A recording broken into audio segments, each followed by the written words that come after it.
आज हम आपको 4 प्रकार के टॉपिकों पर तुक्का लगाने की ट्रिक बताएंगे। एक रहेगा आपका चक्रवृद्धि ब्याज का, दूसरा रहेगा आपका लाभ हानि का, तीसरा रहेगा आपका अनुपात का, या फिर आप इसे ये भी बोल सकते हो कि आयु से संबंधित प्रश्न, ठीक। और इसके बाद एक रहेगा आपका यहाँ पर नंबर सिस्टम से, यानी कि संख्या पद्धति से, ठीक। अब हमें इनमें से किसी भी प्रश्न को सॉल्व नहीं करना है, सीधा ही हम मारेंगे तुक्का, और जो भी हमारा तुक्का लगाने के बाद आंसर आएगा वह 100% सही आएगा। इसकी पूरी जिम्मेदारी हम लेते हैं। जो भी हम आपको तरीका बताएंगे तुक्का लगाने का, उससे आपका 100% सही आंसर आएगा। इसकी पूरी जिम्मेदारी हम लेते हैं, लेकिन शर्त ये रहेगी कि जो भी बातें हम आपको बताएंगे वो बातें आपको अच्छे से समझ लेनी होंगी और उन्हें याद रखना होगा। यदि इस चीज़ में यदि आप गड़बड़ करते हो तो इसके जिम्मेदार सिर्फ आप होंगे, हम नहीं होंगे, ठीक। अब यहाँ पर हम आपको एक एक करके सारे ही क्वेश्चंस को बिना सॉल्व किए ही सिर्फ हमें तुक्का लगाना और कुछ भी नहीं करना है, ठीक। अब यहाँ पर आ जाइए। सबसे पहला प्रश्न है यहाँ पर आपका, यहाँ पर बोला गया कि एक कार का वर्तमान मूल्य इतने रुपए है, यानी कि 8,50,000 रुपये है, और इसका मूल्य 10% प्रति वर्ष की दर से मूल्यह्रास हो रहा है। मूल्यह्रास का मतलब हो रहा है कि गिरावट आ रही है, ठीक।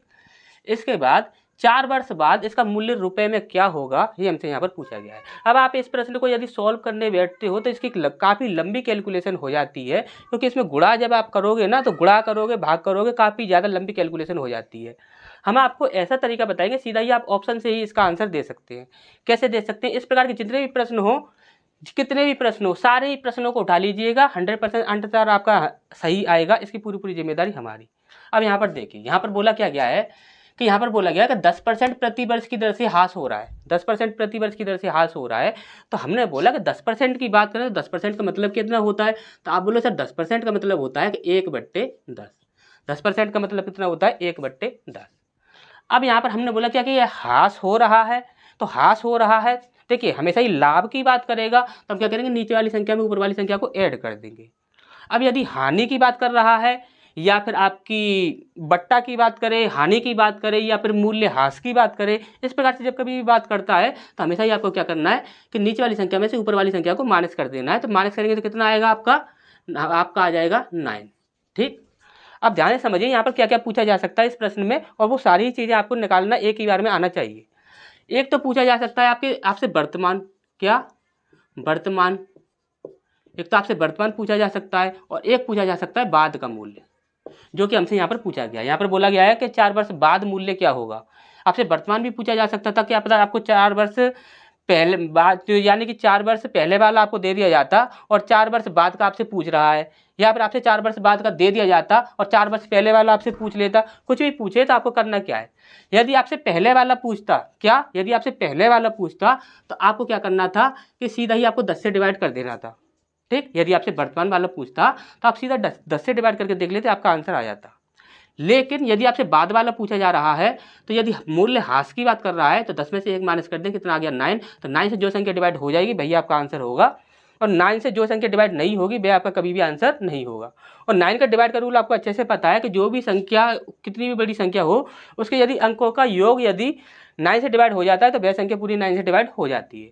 अब हमने यहाँ पर बोला कि यहाँ पर देखते हैं, एक एक करके सारे ही ऑप्शंस को हम यहाँ पर देख लेते हैं। यहाँ पर हमने बोला 5 और 5 10, 10 और 8 18, यानी कि ये हमारे यहाँ पर कैंसिल हो गया। इसके बाद यहाँ पर 6 दूनी 12 और 1 13, 13 14 15 16 17 18 19, यानी कितना हो रहा है, इसका टोटल 19 हो रहा है। तो यानी कि ये संख्या कभी भी 9 से डिवाइड नहीं होगी। अब यहाँ पर देखते हैं, तो यहाँ पर देखिए, यहाँ पर हम क्या कर सकते हैं, 5 और 5 10 हो गया, और 10 और 8 18 हो गया, यानी कि 18 आपका डिवाइड हो गया 9 से। अब इसके बाद हम देखें तो 6 दूनी 12 और 1 13, 13 और 4 कितना हो जाएगा, आपका हो जाएगा 17। तो 17 कभी भी यहाँ पर 9 से डिवाइड नहीं होता, तो ये भी हमारा कभी भी आंसर नहीं होगा।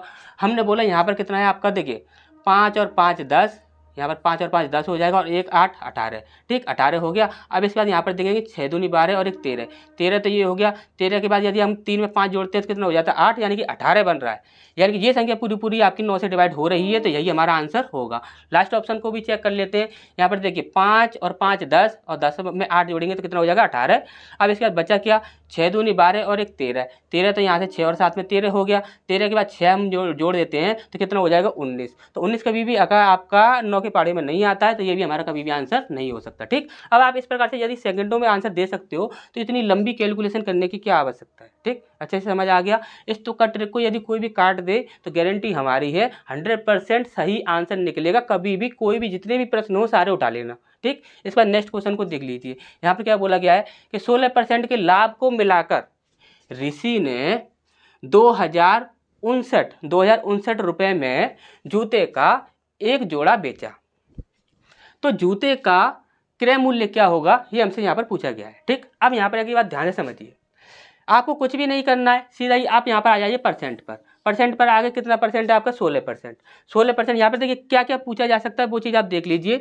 एक तो आपसे पूछा जाएगा यहाँ पर सीपी यानी कि क्रय मूल्य, एक पूछा जाएगा आपका एसपी यानी कि विक्रय मूल्य, और एक आपसे यहाँ पर प्रॉफिट या लॉस आपसे पूछा जा सकता है। ठीक, प्रॉफिट या लॉस पे कितने रुपए बने वो आपसे यहाँ पर पूछा जा सकता है। तो 3 चीज़ें आपसे यहाँ पर पूछी जा सकती हैं। अब तीनों चीज़ों के लिए आप एक बार में समझ लीजिए आपको करना क्या है। यहाँ पर बोला हमने कितना है, 16%। 16% का मतलब कितना होता है, हमने बोला 4/25 जो होता है 16% का मतलब होता है। अब हमने बोला कि जब कभी भी आपसे सीपी पूछ लिया जाए तो आप सीधा ही नीचे वाली संख्या से डिवाइड करके देख लेना, यानी कि नीचे वाला कितना है 25। ठीक, तो यानी कि हमसे क्रय मूल्य पूछा जा रहा है तो हमें क्या करना होगा, 25 से डिवाइड करके देखना होगा। जो भी हमारा आंसर होगा वह 25 से डिवाइड होगा, जो हमारा आंसर नहीं होगा वह 25 से डिवाइड कभी भी नहीं होगा। हमने बोला यदि प्रॉफिट या लॉस की रकम पूछ ली जाए तब हमें क्या करना है, तो हमें सीधा ही ऊपर वाली संख्या जो होगी यानी कि 4 जो है इससे डिवाइड करके देख लेना, जो भी हमारा आंसर होगा वह हमें मिल जाएगा। जो हमारा आंसर नहीं होगा वह कभी 4 से डिवाइड होगा ही नहीं। इसके बाद हमने बोला कि यदि हमसे एसपी पूछ लिया जाए तब हम क्या करें, तो आपको सीधा क्या करना है कि सबसे पहले ये देख लेना है कि आपको लाभ दिया गया है या हानि दी गई है। यदि लाभ दिया गया है तो 25 में आप 4 ऐड कर दोगे, और यदि हानि दी गई है तो 25 में से 4 आप माइनस कर दोगे। ठीक, अच्छे से समझ आ गया होगा। अब यहाँ पर इस क्वेश्चन पर आ जाते हैं। यहाँ पर हमसे पूछा गया क्रय मूल्य क्या होगा, तो क्रय मूल्य के लिए हमें क्या करना है, नीचे वाली संख्या से डिवाइड करके देखना है, यानी कि 25 से जो संख्या डिवाइड हो जाएगी वही आपका आंसर हो जाएगा। अब यहाँ पर देखिए 25 से डिवाइड होने वाली संख्या कौन सी है, तो आपको अच्छे से पता है कि 25 से जो भी संख्या डिवाइड होगी वह 5 से 2 बार डिवाइड होनी चाहिए। 25 से जो भी डिवाइड होगी, क्योंकि 5 गुणा 5 आपका 25 होता है, अभाज्य संख्या आपकी 5 ही निकलेगी, और वो भी कितनी बार निकलेगी, 2 बार निकलेगी। तो यहाँ पर देखिए 25 से डिवाइड होने वाली जो भी संख्या होगी वह 5 से कम 2 बार डिवाइड होनी चाहिए। यदि आप 25 से डायरेक्ट डिवाइड नहीं करना चाहते हैं तो, यदि आप 25 से डायरेक्ट डिवाइड करना चाहते हैं तो आप डायरेक्ट डिवाइड कर लीजिए। अब हमने बोला कि 25 से ये वाली संख्या डिवाइड हो जाएगी, आप डिवाइड करके देख लेना, बिल्कुल भी डिवाइड नहीं होगी। ठीक, अब हमने बोला कि 25 से ये वाली संख्या डिवाइड हो जाएगी, हमने बोला कि ये भी नहीं होगी। हमने बोला ये डिवाइड हो जाए तो ये भी नहीं होगी, तो हमने बोला ये तो डिवाइड हो ही जाएगी 100%। आप चेक कर लेना, डिवाइड नहीं होगी कोई भी इनमें से संख्या, सिर्फ यही संख्या डिवाइड आपकी होगी। ठीक, अच्छा समझ आ गया। इस पर नेक्स्ट क्वेश्चन की ओर बढ़ते हैं। यहाँ पर देखिए बोला गया है हरि और रानी की आयु का अनुपात 1:2 है। 7 वर्ष बाद यह अनुपात 3:5 हो जाता है। रानी की आयु क्या है, ये हमसे यहाँ पर पूछा गया है। कभी भी पूरे मैथ के अंदर इस प्रकार से यदि आपको प्रश्न दिख जाए कि जो चीज़ आपसे पूछी गई है उसका आपको रेशियो भी दिया गया है, ध्यान से सुन लीजिए, जो चीज़ आपसे पूछी गई है उसका यदि आपको रेशियो भी दिया गया है तो आपको कभी भी उस प्रश्न को सॉल्व नहीं करना है, सीधा ही उस जो रेशियो है उससे आप सीधा डिवाइड करके देख लीजिए, जो भी आपका आंसर होगा वह 100% डिवाइड हो रहा होगा। ठीक, अब यहाँ पर आ जाइए। यहाँ पर क्या पूछा गया है कि रानी की आयु क्या है, यानी कि रानी की आयु क्या है, यानी कि रानी की वर्तमान आयु पूछी गई है, इतना तो आप अच्छे से समझते ही होंगे। अब यहाँ पर देखते हैं, यहाँ पर बोला गया है हरि और रानी की आयु का जो अनुपात है वो कितना है, 1:2, यानी कि यहाँ पर वर्तमान आयु का ही अनुपात दिया गया है। तो हमसे किसके लिए पूछा गया, रानी के लिए, तो रानी का अनुपात कितना है, 2 है। हमने बोला कि 2 से डिवाइड होने वाली संख्या कौन सी है, हमने बोला क्या 35 2 से डिवाइड होगी, नहीं होगी। 25 डिवाइड होगी, नहीं होगी। 27 डिवाइड होगी, बिल्कुल भी नहीं होगी। तो 28 डिवाइड होगी, 28 तो डिवाइड होगी, क्योंकि यही हमारा आंसर है। ठीक, अच्छा समझ आया। कोई भी इस तुक्का ट्रिक को काट के दिखा दे, पूरी गारंटी हमारी है, पूरी इंडिया के अंदर कोई भी आ जाए। अब इसके बाद नेक्स्ट क्वेश्चन है हमारा। अब यहाँ पर देखिए ये आपका एक प्रश्न है, इस प्रश्न को ध्यान से समझिएगा जो अभी हम आपको बता रहे हैं। यदि आपने इस प्रश्न में ध्यान से समझने में यदि गड़बड़ कर दी तो आपका प्रश्न वहाँ पर क्या होगा, गलत हो सकता है। अब यहाँ पर देखिए आपको करना क्या है, वो चीज़ आप ध्यान से समझ लीजिए। अब यहाँ पर हमेशा ही आपको एक चीज़ याद रखनी है कि यहाँ पर आपको एक ब्रैकेट दिखेगा, और वो ब्रैकेट हमेशा याद रखना कि उसमें सारी संख्या जो होंगी वह पूर्णांक में होनी चाहिए, भिन्न के रूप में नहीं होनी चाहिए। ठीक, इतनी सी बात समझ आ गई। अब इसके बाद नेक्स्ट आपको ये देखना है कि यहाँ पर जितना भी बड़ा ब्रैकेट हो, कितना भी बड़ा ब्रैकेट हो, उसमें कितनी भी संख्याएं हो, इससे आपको कोई भी मतलब नहीं है। आपको लास्ट में देखना है कि एक भाग के चिन्ह के बाद एक संख्या होनी चाहिए पूर्णांक में। ठीक, इतनी सी बात समझ आ गई। सबसे पहले एक ब्रैकेट होना चाहिए, ब्रैकेट चाहे कितना ही बड़ा हो आपसे कोई मतलब नहीं है।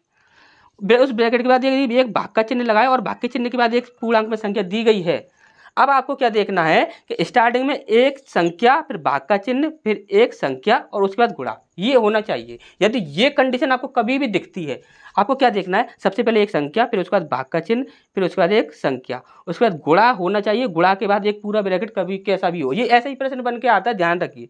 उसके बाद पूरा ब्रैकेट होगा और ब्रैकेट के बाद एक भाग का चिन्ह होगा, भाग के चिन्ह के बाद एक संख्या होगी। यदि इस प्रकार से यदि आपको कभी भी दिख जाता है तो आपको सीधा ही क्या करना है कि 60 को आपको 5 से डिवाइड कर लेना है। क्या करना है, 60 को आपको 5 यानी कि यहाँ पर जो भी संख्या होगी उसमें आपको इससे डिवाइड कर देना है। इससे आप यदि डिवाइड करते हो तो कितना आ जाएगा, 5 कम 5, 5 दूनी 10, यानी कितना बना आपका 12 बना। कितना बना आपका 12 बना। अब हमने बोला कि 12 से जो संख्या डिवाइड हो जाएगी वही आपका आंसर होगा, 12 से जो संख्या डिवाइड नहीं होगी वह कभी भी आपका आंसर नहीं होगा। अब बोलो, अब देखिए बहुत सारे बच्चे तो ऐसे भी होते हैं जिनकी मैथ बहुत ज़्यादा कमजोर होती है तो उन्हें 12 का पढ़ा भी नहीं आता। तो कोई भी कैसी भी बड़ी से बड़ी कितनी भी बड़ी संख्या हो, उसके लिए जैसे कि हमने बोला कि 12 है, तो 12 है तो इससे डिवाइड कैसे करोगे, तो छोटे छोटे पहाड़े तो आते हैं आपको।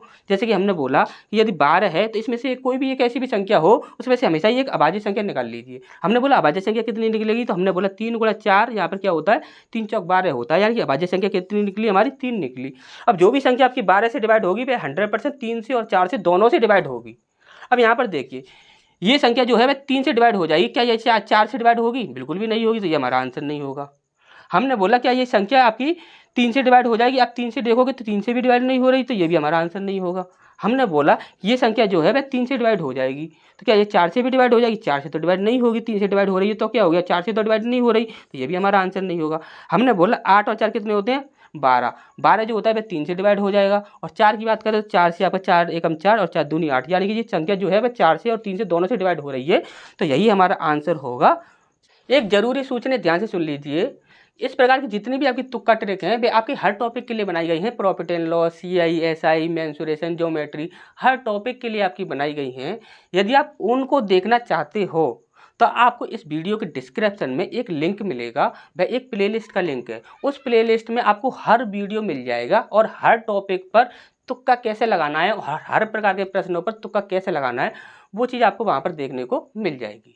दूसरी इंपॉर्टेंट बात कि हमारे चैनल पर आपको तुक्का लगाने की ट्रिक, साथ ही साथ क्वेश्चंस को सॉल्व करने के लिए शॉर्ट ट्रिक, दोनों ही चीज़ें हर एक सब्जेक्ट के लिए देखने को मिलेंगी, चाहे वह हिंदी हो, इंग्लिश हो, मैथ हो, साइंस हो, रीजनिंग हो, चाहे वह कोई भी सब्जेक्ट हो। यदि इस प्रकार की ट्रिक यदि आप देखना चाहते हैं तो आप इस चैनल को जल्दी से जल्दी सब्सक्राइब कर लीजिए, साथ ही साथ बेल आइकन को भी प्रेस कर लीजिए। इसके बाद एक बात और याद रखनी है आपको कि आज जितनी भी हमने आपको ट्रिक बताई हैं, यदि ये आपको पसंद आई हो, यदि ये आपको पसंद आई हो तो आप इस वीडियो को लाइक कर दीजिए और एक प्यारा सा कमेंट करके अपने दोस्तों के साथ इस वीडियो को शेयर जरूर कीजिए।